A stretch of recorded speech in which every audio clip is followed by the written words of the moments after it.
Hello and welcome to You've Seen It Before, Movie Reviews with Connections in Mind, and welcome back to my reaction series to each and every episode of Season 2 of Star Trek Discovery. Now, if you haven't seen this series before, it's just my short-form video series that I've been filming just to give my thoughts on each episode of Star Trek Discovery as they come out, as well as giving some analysis on plot developments and character arcs that seem familiar and where you may have seen them before.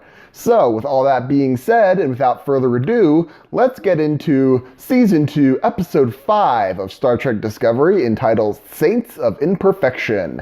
Now, this episode has the main plot of this episode focuses around the rescue efforts of Ensign Sylvia Tilly from the world of the mycelial network and the species that the apparition of May belongs to, as well as the return into the world of Commander Burnham of both Ash Tyler and Philippa Giorgio, who have both joined Section 31 and are now stuck helping out the crew of Discovery in their rescue mission, not only of Sylvia Tilly, but also to track down Lieutenant Spock in connection with the signals that lead to the Red Angel.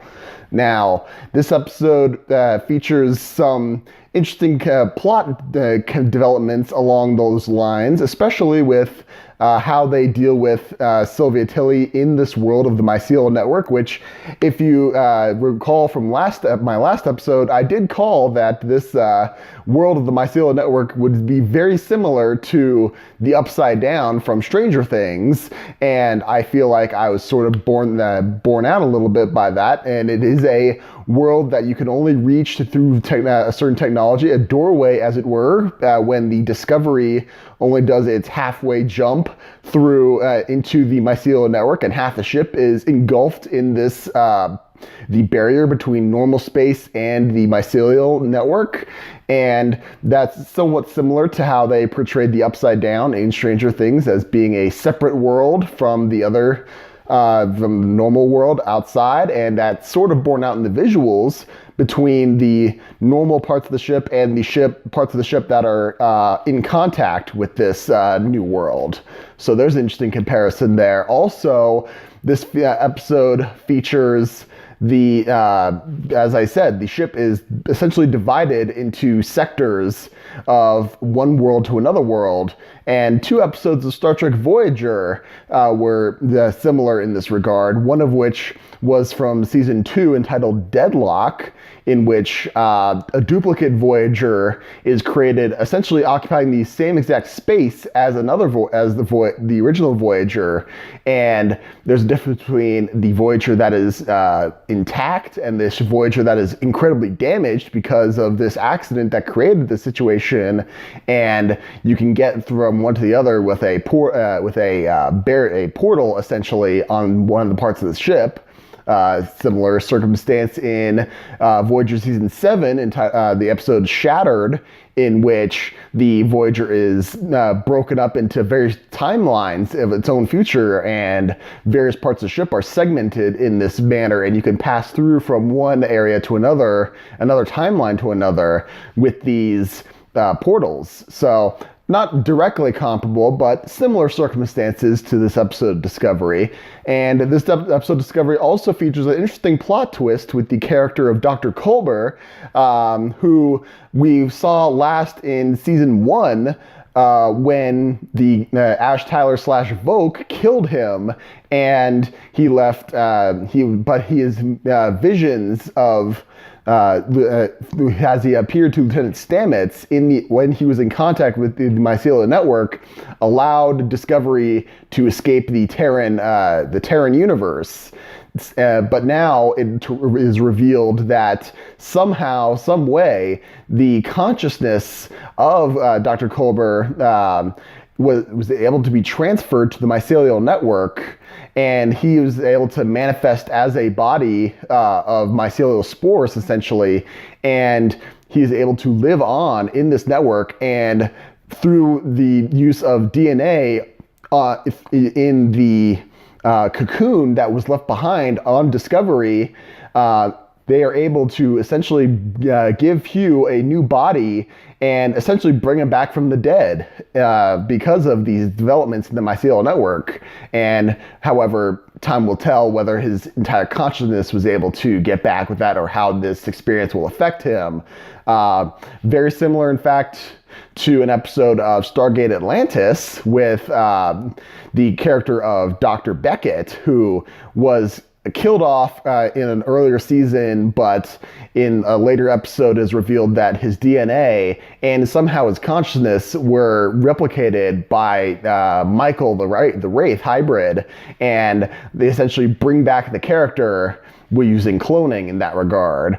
And a different circumstance, not quite the same effect, but similar, an episode of Star Trek The Next Generation entitled Second Chances, with the character of William Riker, who through a transporter malfunction was able to get a duplicate version of himself, who lived a very hard life on the surface of a planet for, I believe it was 12 years that he was on the surface. I may have to double check that. Feel free to correct me on that figure. But in that regard, that is one of those instances where you can bring a character into another light and have him live a radically different life, but still be the same person in that regard. So those are just some main areas of similarity that I noticed in this episode. Overall, I'd say this episode did exactly what it should have been. It was a interesting science-centric story on how to rescue Ensign Tilly and essentially tie up this plot arc, which we've been seeing since I believe episode 2 of this season, and it opens the door for getting us back on track to the 7 signals part of the season, and hopefully gets us one step closer to bringing Spock onto the series as well.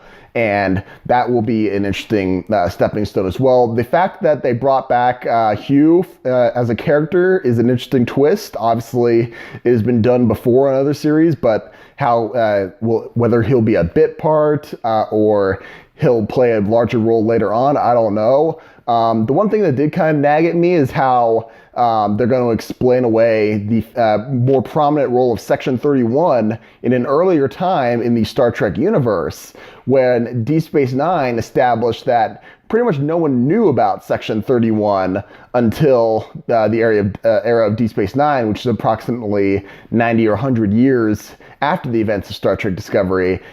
Even though the section existed right around the time of Star Trek Enterprise, which is before Discovery, it was not referred to as Section 31 as such. I believe it was referred to as the Bureau. And for me, this episode would have made a lot more sense if they just kept the references to Section 31 secret from Captain Pike and everyone else, as well as not making it a generally known organization, and rather just keep Emperor Giorgio and Ash Tyler and this new ship as a apparatus of just Starfleet intelligence. That would make much more sense in the context of this. I feel like they may be tying themselves into a knot a bit with the timelines and the references with this. So that's my beef. This is my beef. They may explain that away in a later episode. Who knows? But that's the only real nitpick I have with this episode. I think it's a fairly solid episode to go with. And I'd be excited to see how they proceed from here. And I'm glad this story arc is, at least for the moment, wrapped up, because it had some interesting developments going through, but I feel like there wasn't much more that they could go with this. Though I feel like they kind of missed an opportunity to do something with the concept of traveling the mycelial network was somehow damaging it. And maybe that was how they explain away why there's no spore drive in regular use in the original series. So maybe they'll explain it later down the road. Who knows? But overall, a solid episode. So those are my thoughts on this episode of Star Trek Discovery. What did you think of the episode? Did you like it? Did you not like it? What about my analysis? Did I miss something? Did I get something wrong? Do you disagree with something? Let me know in the comments down below. You guys have been great so far. Thank you so much for the viewership viewership and the feedback. I appreciate whatever audience I can get. Be sure to look for my next reaction to the next week's episode of Star Trek Discovery, as well as my reactions to every episode of Season 2 of The Orville. If you're interested, that is also on my channel. Also, my movie reviews. I just posted a review of the Lego Movie 2, the second part, on my channel. Be sure to look for all these things. You guys are the best. Thank you so much for watching. I appreciate whatever odds I can get, but just remember, there is nothing new under the sun. And yes, you have seen it before.